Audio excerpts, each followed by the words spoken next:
de retour tout de suite avec Jean-Philippe Côté, donc joueur des Brûleurs de Loups, malheureusement absent des glaces depuis un certain moment maintenant.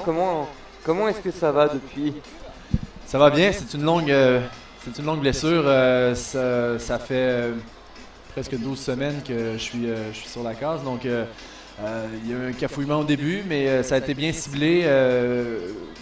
Il y a presque 8 semaines, j'ai eu une opération pour réparer un tendon à la cuisse. On ne peut pas faire de magie, ça prenait quand même un bon 6 semaines de cicatrisation. Puis ça fait environ 3 semaines que je suis en réhabilitation très très active pour revenir le plus vite possible, on l'espère, avant les playoffs.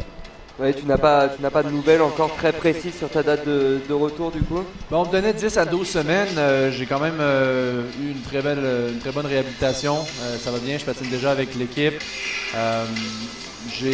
Dans mon historique quand même, je suis toujours revenu plutôt de blessures. Donc c'est sûr que je ne peux pas battre les médecins, mais je vois les médecins à 10 semaines. On est à 8, pardon. Donc, en espérant avoir une table dans le dos pour y aller. Effectivement, pour les playoffs, ce serait un atout important, comme Teddy Trabichet aussi, Grenoble qui n'a pas été épargné par les blessures cette année. Mais comment tu vois le parcours de Grenoble pour l'instant en championnat? Comment est-ce que tu sens l'équipe? On a été constant tout au long de l'année. On s'est situé dans les premiers, deuxièmes, premiers. Donc, on a appris beaucoup de nos erreurs. À un moment donné, on jouait beaucoup frustré. C'est dans le passé. Ça nous empêchait de faire beaucoup de buts ou quoi que ce soit. Maintenant, on peut voir au dernier match qu'on a mieux joué sur la route comparativement peut-être à les 3-4 derniers matchs. Donc, c'est tout le temps des défis puis des petits détails à améliorer. Puis, tout au long de l'année, on a eu des défis, comme je disais. Des hauts et des bas, mais on a toujours su faire face à l'université, puis c'est ce qu'on voit dans cette équipe-là, je crois. C'est vrai que c'est une belle équipe de Grenoble, en tout cas c'est le cas depuis quelques années. Cette année peut-être un petit peu plus, même si c'est vrai que du coup Grenoble ne participe, s'est fait éliminer de Continental Cup et de Coupe de France. Donc maintenant l'objectif c'est le championnat et vous le jouez à fond pour nous ramener la Coupe à Grenoble cette année? Exactement, c'est tout ce qui nous reste. Donc, ça a été, c'est sûr, ça a été désappointant quand c'est arrivé. Dans l'espace d'une semaine, on a comme tout perdu. Moi, je l'ai vécu un peu de l'extérieur parce que je venais de le blesser, justement.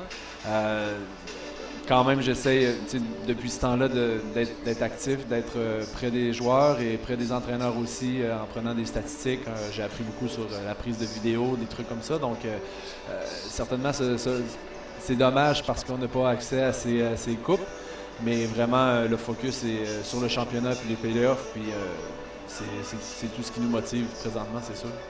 Quelle est l'équipe peut-être au sein du championnat en ce moment qui te fait pas le plus peur, mais que tu te méfies le plus au sein des équipes du championnat? C'est une question dure à répondre.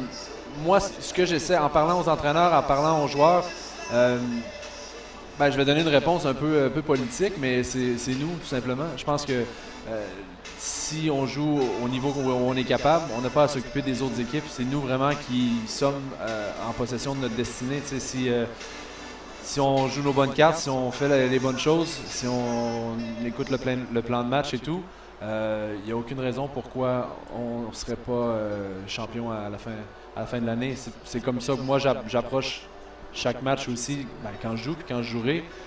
C'est qu'est-ce que moi je peux faire, qu'est-ce que l'équipe peut faire pour gagner et non pas qu'est-ce que l'autre équipe peut faire pour gagner. Je ne sais pas si tu comprends un petit peu le paradoxe. Je vois ce que tu veux dire.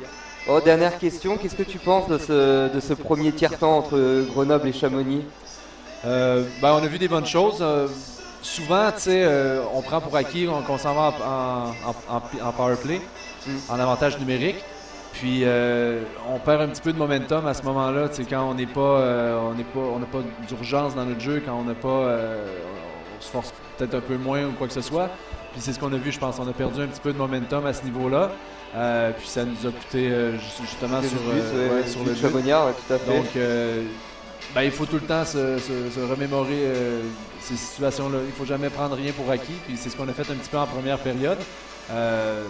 L'équipe, c'est une équipe de vétérans qui sont capables de voir leurs problèmes et de les régler. Merci beaucoup Jean-Philippe Côté d'avoir été avec nous sur Fanseat. On se retrouve dans dans un peu moins de 5 minutes maintenant, j'imagine, je vois pas du tout le chrono d'ici, j'ai pas mes lunettes. Mais on se voit dans... 7 minutes 22. Merci. Donc on se retrouve dans 5 minutes à peu près pour la suite du match. À tout à l'heure et merci beaucoup d'avoir été avec nous. Ça fait plaisir. Merci. Bonne suite.